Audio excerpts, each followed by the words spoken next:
Hello everyone, welcome to Phimatics learning hub. मैं हूं स्निग्धा और आज हम करने वाले हैं next set of questions from the same chapter alternating current and this is test series 2। ये जो क्वेश्चंस हैं these have been taken from NCERT. ये एनसीईआरटी के कुछ क्वेश्चंस हैं जो आपको काफ़ी मदद करने वाले हैं for the preparation of your UP PGT और any PGT exam as well as for GIC lecturer के एग्जाम के लिए for physics, right? So let us start with the questions here. So the first question for today, which is the sixth question in chapter 7 alternating current, वो ये है कि obtain the resonant frequency omega r. यहाँ पे you need to do a correction. This is basically like this omega r. Right तो omega are जो है resonant frequency होती है वही आपको निकालना है इस क्वेश्चन में।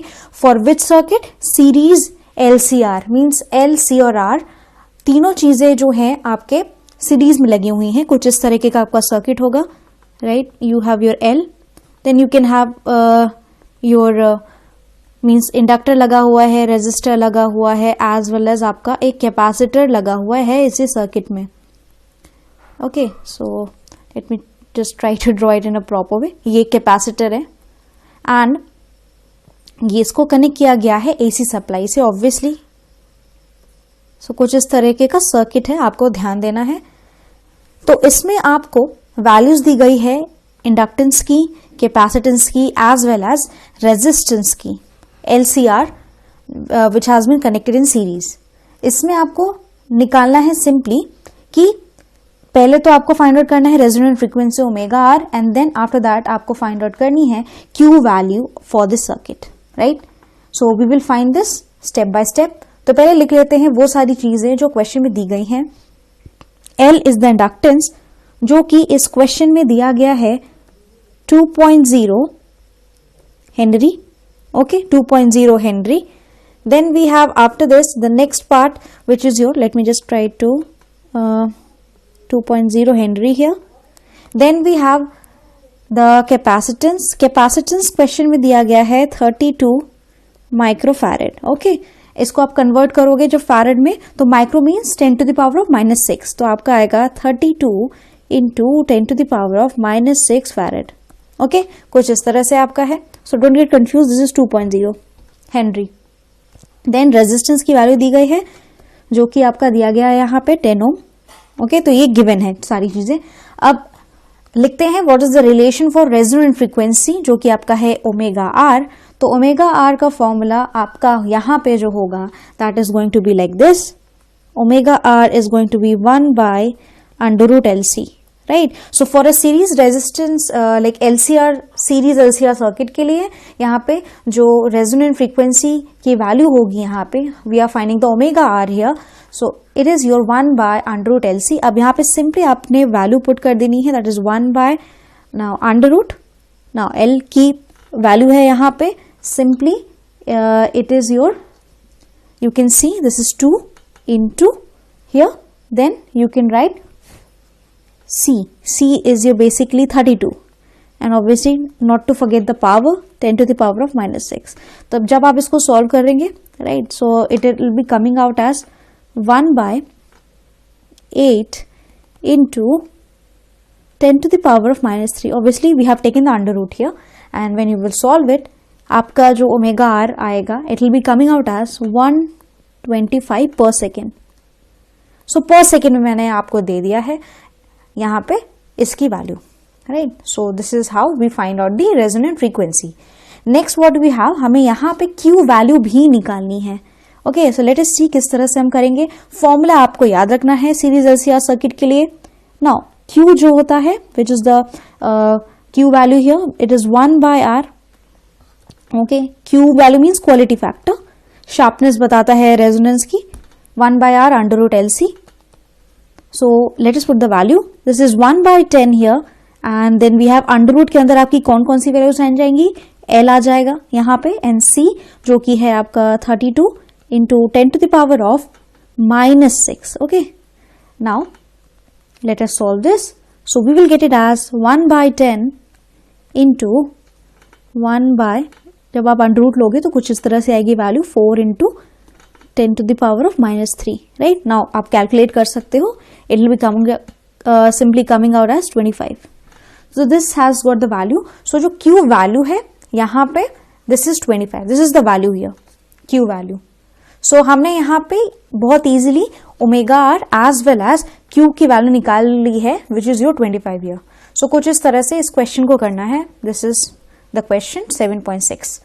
Now let us move to the next question 7.7, which is the second question today's class.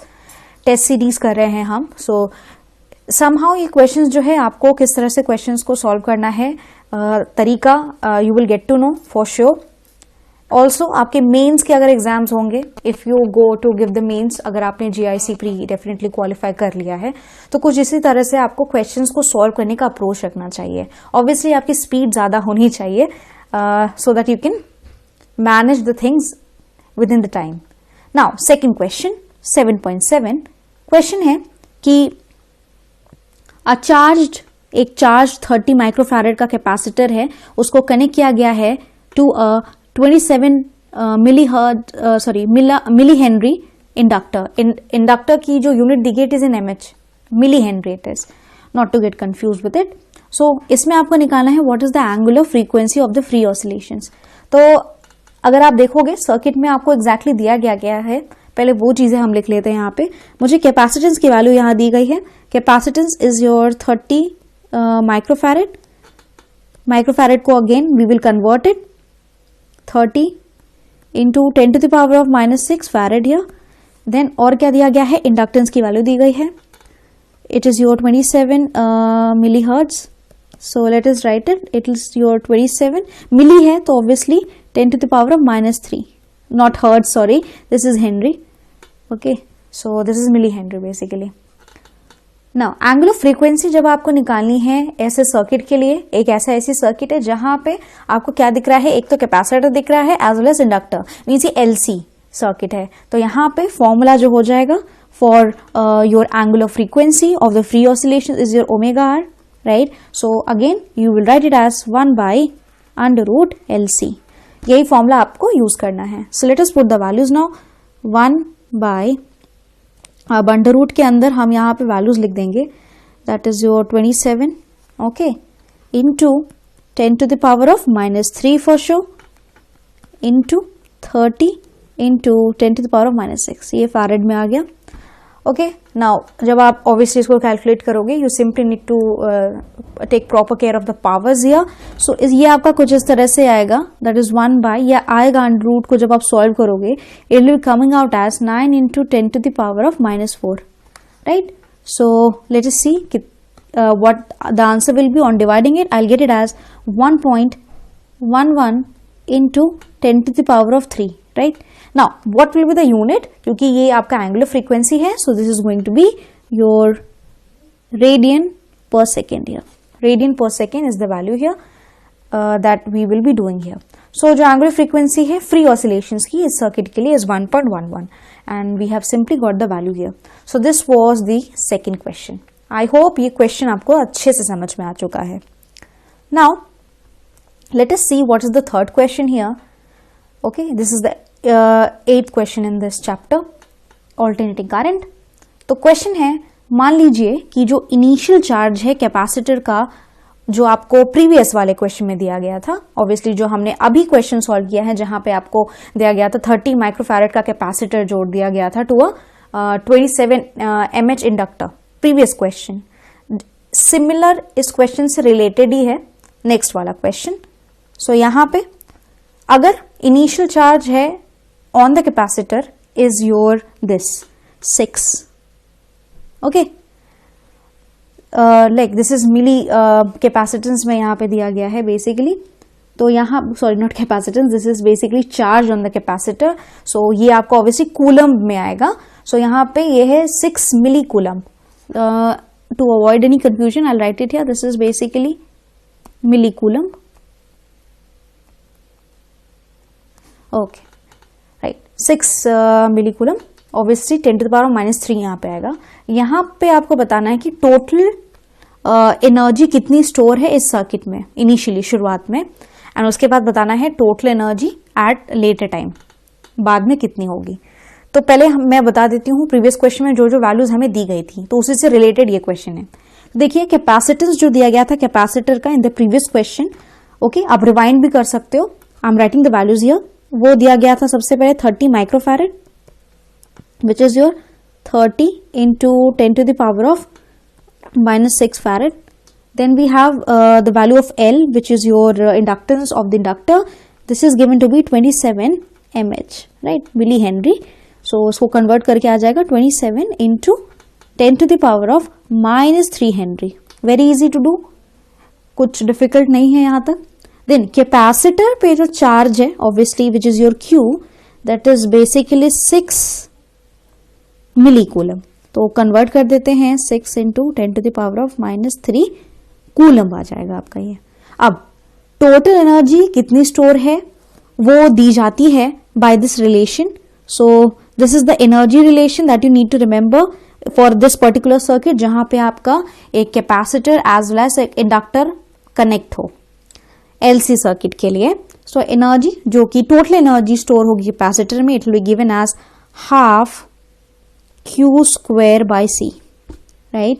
अब यहाँ पे आपको सिंपली वैल्यूज पुट कर देनी है 1/2 into what is Q square, तो यहाँ पे हम Q की वैल्यू रख देते हैं, फिर हम उसका स्क्वायर ले लेंगे डिवाइडेड बाई यहाँ पे आपको C की वैल्यू लिखनी है, that is capacitance 30 into 10 to the power of -6 here, okay, बहुत आसान है। You will get it as 6/10 basically. Obviously decimal में इसको एक्सप्रेस कर देते हैं तो कितना आ जाएगा 0.6 joules. So this is the total energy which is stored in the capacitor, ये एनर्जी आई। अब यहाँ पे कहा था कि आपको बताना है कि what is the total energy at later time. तो जो total energy at a later time होगी it will remain the same, क्योंकि एनर्जी जो होती है वो शेयर की जाती है between the capacitor and the inductor. तो obviously you simply need to write down here कि जो basically जो total energy बात की आएगी, that is the total energy at later time, वो obviously आपकी क्या रहने वाली है, will be same, okay, initial जितना एनर्जी था बाद में भी उतनी ही एनर्जी रहेगी, क्योंकि एनर्जी जो होती है वो शेयर की जाती है between your capacitor as well as inductor, इन दोनों के बीच। सो टोटल एनर्जी स्टार्टिंग में भी एज वेल एज बाद में भी सेम रहने वाली है। So this will be the answer of this part here, this part. So I hope this question is very much clear to you. तो आगे बढ़ते हैं नेक्स्ट क्वेश्चन की तरफ। Let us see what does the next question says here. Now 7.9 question, which is the 9th question here. एक series LCR circuit है, आप देख सकते हो, उसका रेजिस्टेंस दिया गया है 20 ओम, इंडक्टेंस दिया गया है 1.5 हेनरी, कैपेसिटेंस दिया गया है 35 माइक्रोफैरेड। उसको कनेक्ट किया गया है, मतलब इन तीनों कंपोनेंट्स को कनेक्ट किया गया है to a variable frequency. Obviously एक सप्लाई से जोड़ा गया है, एसी सप्लाई से, जिसकी वेरिएबल फ्रीक्वेंसी एसी सप्लाई से जोड़ा गया है, जिसकी दिस इज द वोल्टेज, जिसका VRMS। तो मैंने आपको ऑलरेडी बताया था, जब कभी भी ऑल्टरनेटिंग करंट से रिलेटेड क्वेश्चन होगा, जो सप्लाई होती है एसी सप्लाई, उसका अगर वोल्टेज दिया गया है वो बेसिकली आपका VRMS वर्चुअल वैल्यू या रूट मीन स्क्वायर वैल्यू ही दी गई होती है। So this is 200 volt here. Now when the frequency of the supply, जब इस सप्लाई की फ्रीक्वेंसी ओके इक्वल हो जाती है टू द नेचुरल फ्रीक्वेंसी, अगर यहाँ पे फ्रीक्वेंसी जो कि सप्लाई का है, जो हमने ऑलरेडी कनेक्ट किया हुआ है यहाँ पे, एंड नेचुरल फ्रीक्वेंसी के बराबर हो जाती है ऑफ द सर्किट, तो आपको बताना है कि कितना एवरेज पावर ट्रांसफर होगा टू द सर्किट एक कंप्लीट साइकिल में, right. So this is the meaning of the question here. तो रेजोनेंस पे जब होता क्या है, देखिए कब होगा फ्रीक्वेंसी सप्लाई की, कब इक्वल होगी natural frequency of the circuit के, ये होती है जब आपका रेजोनेंस होता है। सो एट रेजोनेंस जो फ्रीक्वेंसी होगी of the supply power will be equal to the natural frequency of the given LCR circuit. तो पहले नोट डाउन कर लेते हैं कौन कौन सी चीजें यहां हमें पता है। So we have been given the value of R which is the resistance, resistance दिया गया है 20 ओम, राइट। और क्या चीजें दी गई हैं, L is the inductance which is a 1.5 Henry here, right. Then we have the capacitance which is given to be 35 microfarad. तो यहाँ पे देखिए ऑब्वियसली इसको कन्वर्ट करना पड़ेगा इनटू फैरेड, क्योंकि हमें सेम सिस्टम ऑफ यूनिट्स में काम करना है. 30 into 10 to the power of -6 farad here, right. So this is what I have. अब VRMS वैल्यू हमें ऑलरेडी दी गई है. VRMS इज जो कि है AC supply voltage LCR circuit के लिए, वो है आपका 200 वोल्ट. इतना सप्लाई दिया गया है. अब यहाँ पे when we need to find out, देखिए रेजोनेंस पे क्या होता है, जो आपका इम्पिडेंस आता है. इम्पिडेंस मीन्स ओवरऑल जो उस सर्किट का, जो आपके पास ये LCR सर्किट है, right. So I am trying to draw here. कुछ इस तरह से आपका ये सर्किट रहेगा. ये तीनों कंपोनेंट सीरीज में कनेक्टेड हैं. अब this is your R, this is your L, this is your C. Series में कनेक्शन है यहाँ पे. तो रेजोनेंस में यहाँ पे होता क्या है, तो let us write down point wise, like point by point लिखते हैं यहाँ पे. सबसे पहले तो कब होगी ये चीज, so only at resonance it is going to happen. So at resonance only आपका ये होगा. ओके. अब at resonance it will occur या इट विल हैपन. क्या हैपन होगा, दैट इज आपका जो फ्रीक्वेंसी है सप्लाई का वो बराबर हो जाएगा नेचुरल फ्रीक्वेंसी की. ये सिर्फ रेजोनेंस पे हो सकता है. पहले निकाल लेते हैं यहाँ पे हम impedance. Late us find out कि एग्जैक्टली इम्पिडेंस क्या है, राइट. देखिए अगर पावर यहाँ पे आपको निकालना है तो फॉर्मूला पावर का जो आता है दैट इज योर ओवरऑल. देखिए एट द एंड आपको पावर निकालना है, तो पावर आपका ऑब्वियसली होता है VI. अब यहाँ पे हमें VRMS की वैल्यू दी गई है, तो it means I need to find out the value of I और IRMS हियर. तो ये जो ये यहाँ पे जो इस्तेमाल किए गए हैं P, V एंड I, ये वर्चुअल वैल्यूज हैं. Okay, so these are the virtual values. ये RMS वैल्यू ही है. तो आप इसको इस तरह से भी लिख सकते हो, दैट इज आपका जो पावर ट्रांसफर आएगा it will B VRMS into IRMS. Okay. अब VRMS तो मुझे ऑलरेडी पता है, जो कि इस क्वेश्चन में गिवन है. 200 वोल्ट AC सप्लाई दिया गया है. IRMS नहीं मालूम, ये चीज नहीं मालूम है. तो पहले ये कहीं से हमें फाइंड आउट करना पड़ेगा. ओके. तो किस तरह से हम इसको फाइंड आउट कर सकते हैं, हम इस्तेमाल कर सकते हैं करंट का, करंट के फॉर्मूले का. दैट इज अगर हमें IRMS निकालना है, सी कहां से आएगा, I will tell you the formula. अगर आपको सबसे पहले IRMS निकालना है, IRMS क्या हो जाएगा, VRMS divided by the Z. Z is the impedance, जो ओवरऑल इफेक्टिव रेजिस्टेंस होता है LCR सर्किट का. ओके. सबसे पहले हमें यहाँ पे Z ही निकालना है. Z आ जाएगा तो उससे हम I भी निकाल पाएंगे एंड I मिल जाएगा, तो I की वैल्यू फाइनली यहाँ पे हम पुट कर देंगे. सो let us see what is the value of your Z here. So Z की वैल्यू सबसे पहले हम निकालते हैं. सो Z का फॉर्मूला हमें यहाँ पे लिखना पड़ेगा. Okay, so I'll just rub this diagram so that I have a space to solve. I hope circuit तो obviously आपको समझ में आ ही चुका होगा.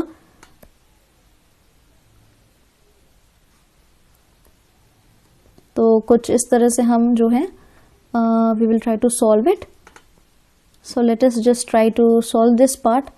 हम सबसे पहले निकालने वाले यहाँ पे Z की वैल्यू. तो देखिए Z का जो फॉर्मूला होगा, जो इम्पिडेंस होता है सर्किट का, it is given as LCR circuit है, तो यू गोइंग टू हैव तीनों कंपोनेंट्स के कॉम्बिनेशन से ही होगा R² plus omega L minus 1 by omega C. ये फॉर्मूला आपको याद रखना है. ये इम्पिडेंस होगा in case of your LCR circuit series connection में. अब मैंने ऑलरेडी कहा कि हम यहाँ पे जो है रेजोनेंस का इस्तेमाल कर रहे हैं. सो रेजोनेंस पे क्या होता है, आपका जो ओमेगा L होता है वो ऑब्वियसली आपके 1 बाय ओमेगा C के बराबर हो जाता है. कब होता, ये होगा आपका जब आपका रेजोनेंस होगा, राइट. सो रेजोनेंस पे ये चीज होगी. इट मीन्स ऑब्वियसली ये जो है इसे कैंसिल कर जाएगा. मीन्स Z की वैल्यू जो आएगी, Z एक्चुअली R के इक्वल आ जाएगा. Z is going to be equal to R. Z जो है R के इक्वल आ जाएगा. मीन Z की वैल्यू एग्जैक्टली क्या आई, R की वैल्यू हमें मालूम है जो कि 20 ओम है, तो Z की वैल्यू मुझे मिल चुकी है, that is your 20 ohm, right. अब हम यहाँ पे क्या करेंगे, Z की वैल्यू को यहाँ पे पुट कर देते हैं. Late us put the value of Z here. So I RMS जो आपका आएगा वो आपका आएगा VRMS divided by Z। So VRMS की वैल्यू है 200 वोल्ट डिवाइडेड बाई 20। तो करंट की जो वैल्यू यहाँ पे आएगी वो आपको मिलेगी 10 एम्पियर, राइट। सो 10 एम्पियर की वैल्यू यहाँ पे मिलेगी। आई होप दिस इज क्लियर। तो यहाँ पे मुझे ऑलरेडी करंट की वैल्यू ये देखिए यहाँ पे 10 एम्पियर मिल चुकी है। अब हम क्या करेंगे, इस IRMS की वैल्यू को यहाँ पे पुट कर देते हैं। So let us find out the power. So power is going to be VRMS। इसका हम इस्तेमाल कर रहे हैं फॉर्मूले का। Now what is VRMS? That is your 200 into 10, so we will get it as 2000 watt. Okay, this is 2000 watt that I get. This is the average power transfer to the circuit एक पूरे cycle में। So कुछ इस तरह से आपको इस question में सॉल्व करना है। पहले तो रेजोनेंस की कंडीशन लगानी है जहां पे आपका omega L as well as आपका omega 1 by omega C equal हो जाएगा, जिससे Z इक्वल्स टू R हो जाएगा। फिर हम यहाँ पे सिंपली जो है पावर का फॉर्मूला याद करते हुए कौन कौन सी वैल्यूज चाहिए हम सिंपली पुट कर सकते हैं। सो ये आपका अप्रोच होना चाहिए for solving such question. So I hope this question is very much clear to you. अब आगे बढ़ते हैं नेक्स्ट क्वेश्चन की तरफ। So the next question which is basically 7.10 question है इस चैप्टर का, and fifth question in our test series is this. एक रेडियो है, there is a radio, it can tune over a frequency. Obviously आप radio को क्या करते हो, उसकी ट्विनिंग करते हो, राइट। एंड देन जो है हम वेरियस चैनल्स से FM हो गया या you can have any particular frequency पे सेट करते हैं, जिस वजह से हमें फिर जो है ऑब्वियसली हम we get to hear to a lot of songs here. तो हम एक पर्टिकुलर फ्रीक्वेंसी पे, जैसे 93.5 आपने किया या कोई भी आप ले सकते हो, जहां पे कोई भी FM जहां पे आप जो है गाने सुन सकते हो। सो पर्टिकुलर फ्रीक्वेंसी पे ट्यून करना होता है रेडियो को। So here there is a radio and it can tune over a frequency range. किसी पर्टिकुलर फ्रीक्वेंसी रेंज के ऊपर वो ट्यून कर सकता है of a portion. Okay, MW here ये बैंड विड्थ बेसिकली यहाँ पे दिया गया है, रेंज दिया गया है जो ब्रॉडकास्ट बैंड का। It is given to be 800 kilohertz to 1200 kilo hertz. देखिए ये जो है आपका फ्रीक्वेंसी रेंज दिया गया है रेडियो का कि भाई इस रेंज के अंदर 800 किलो हर्ट्ज से 1200 किलो हर्ट्ज के बैंड के अंदर हम ट्यून कर सकते हैं। Okay, this is the range of the frequency इस रेडियो का, ऑफ दिस रेडियो। ओके, तो if it's LC circuit has an effective inductance, अगर LC सर्किट का, इसी का जो LC सर्किट है, जो रेडियो के अंदर LC सर्किट मींस इंडक्टर और कैपेसिटर से मिलके जो LC सर्किट रेडियो के अंदर रखा गया है या कनेक्टेड है, उसका इफेक्टिव इंडक्टेंस कितना है उसका 200 माइक्रो हेनरी। सो तो क्या होना चाहिए range of its variable capacitor. तो हमें यहाँ पे इंडक्टेंस की तो वैल्यू दी गई है, इन्होंने हमसे पूछा है कि रेंज क्या होना चाहिए आपके कैपेसिटेंस का। यहाँ पे ओके, यहाँ पे you can see what should be the range, means C1 और C2 दो यहाँ पे हमें वैल्यूज मिलेगी कैपेसिटेंस की। तो हमें यही जो है कैपेसिटेंस वेरिएबल कैपेसिटर के कैपेसिटेंस की रेंज निकालनी है। तो किस तरह से करेंगे इस क्वेश्चन को, let us try to understand. यहाँ पे देखिए हिंट के तौर पे ये दिया गया है, और जो आपको जानना भी चाहिए इन केस अगर आपको ये हिंट नहीं दिया गया क्वेश्चन में, तो हिंट ये है कि जब हम ट्यूनिंग करते हैं तो जो नेचुरल फ्रीक्वेंसी होती है, मींस जो फ्री ऑसिलेशन की फ्रीक्वेंसी है LC सर्किट का, वो इक्वल हो जाता है frequency of the radio wave के। Okay, this is the hint that has been given. Let us see किस तरह से हम इसका जो है इस्तेमाल कर सकते हैं। सो स्टेप बाय स्टेप इस क्वेश्चन को समझने की कोशिश करते हैं। यहाँ पे तो क्या क्या दिया गया है, पहले तो मुझे यहाँ पे रेंज दिया गया है ऑफ द फ्रीक्वेंसी। तो देखिए रेंज कहां से कहां दिया गया है, 800 kilohertz to 1200 kilo hertz, this is the range. अब यहाँ पे देखिए लोअर वैल्यू कौन सी है, जो lower tuning frequency, lower value ये वाली होगी। So let us try to write it down. तो यहाँ पे जो लोअर ट्यूनिंग फ्रीक्वेंसी है, मीन्स ये लोअर वाली है, उसको हम क्या लिख सकते हैं, हम इसको न्यू 1 के तौर पे F1 भी आप लिख सकते हो। I take it as nu 1।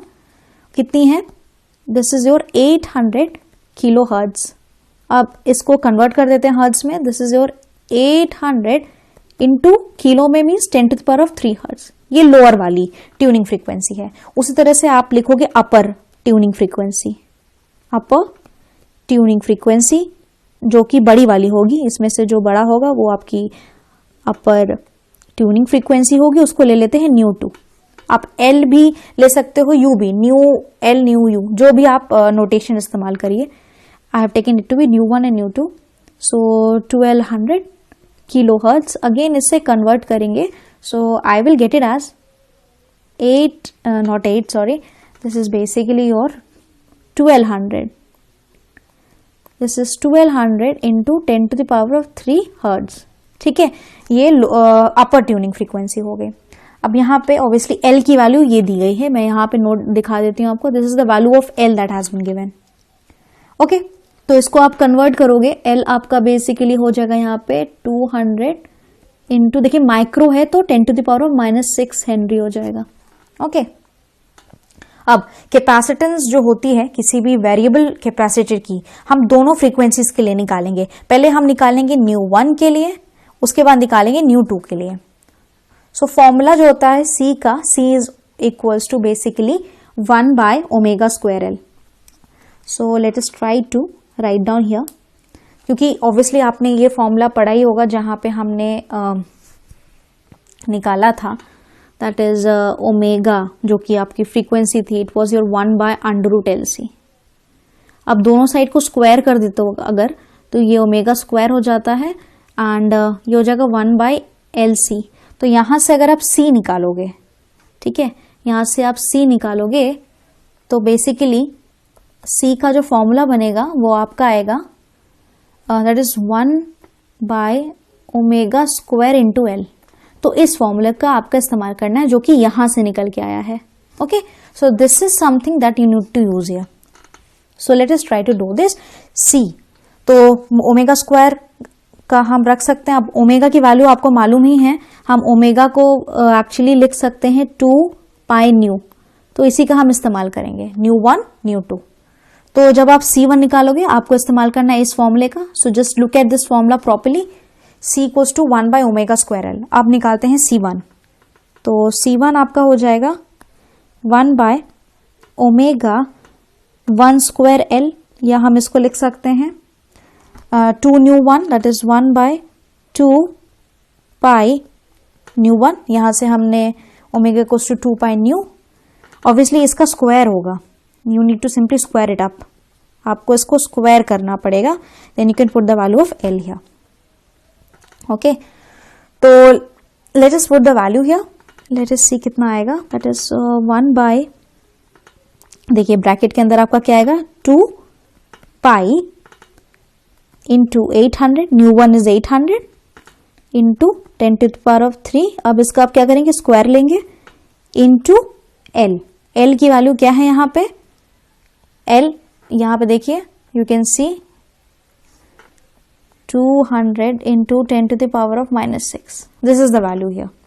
Okay, तो कुछ इस तरह से आएगा। वेरी सिंपल कैलकुलेशन आप कर सकते हो। आई एम टेलिंग यू कि exactly what value is going to come here.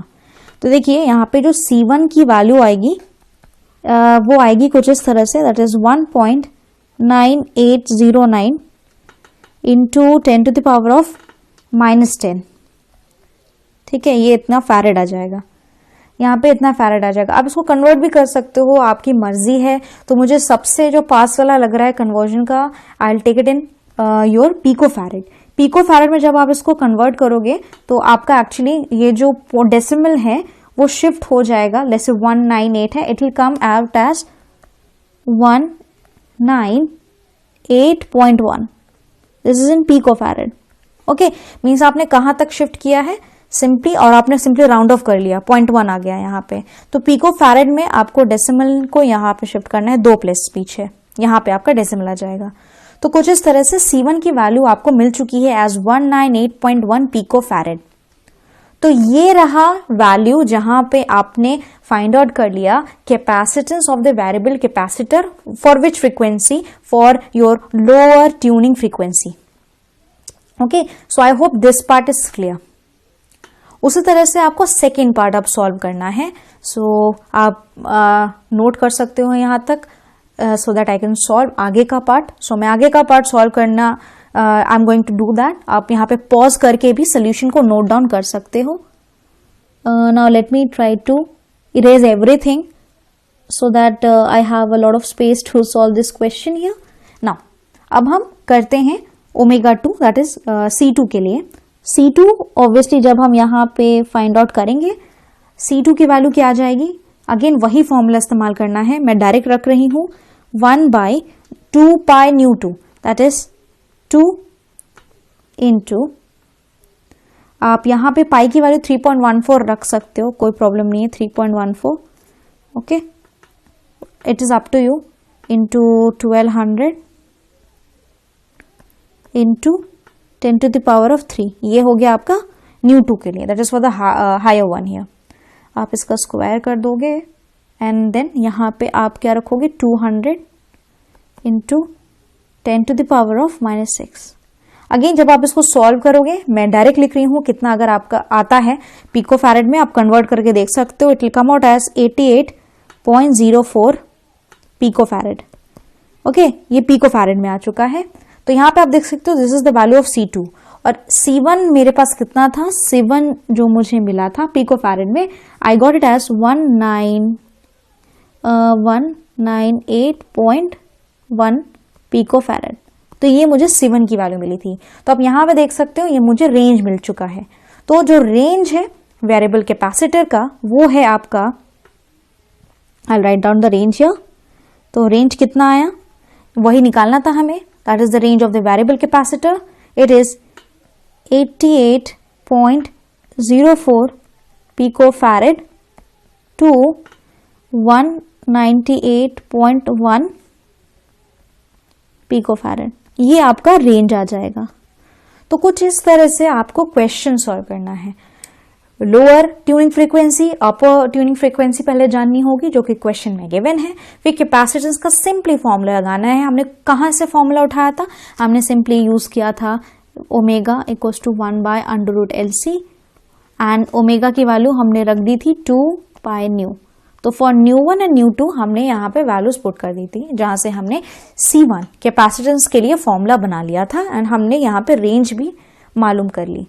So this is how we solve the questions. यही अप्रोच आपको होना चाहिए, चाहे आप प्री का एग्जाम दे रहे हो और फॉर द मेंस, पर्टिकुलरली अगर मैं GIC की बात करूं.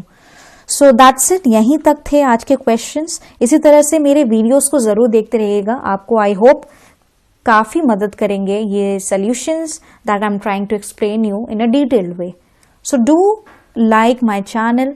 Don't forget to share the videos with the people around you. And अगर आपने अभी तक मेरा चैनल सब्सक्राइब नहीं किया है तो जल्दी से कर दें. आप मेरा फेसबुक पेज भी विजिट कर सकते हो, एज वेल एज ज्वाइन कर सकते हो मेरा टेलीग्राम चैनल, जहां पे आपको कुछ यूजफुल नोट्स मिल जाएंगे for the preparation of your PGT, TGT, GIC lecturer, particularly for physics only. और क्लास 11 एज वेल एज 12 के भी नोट्स अवेलेबल हो जाएंगे.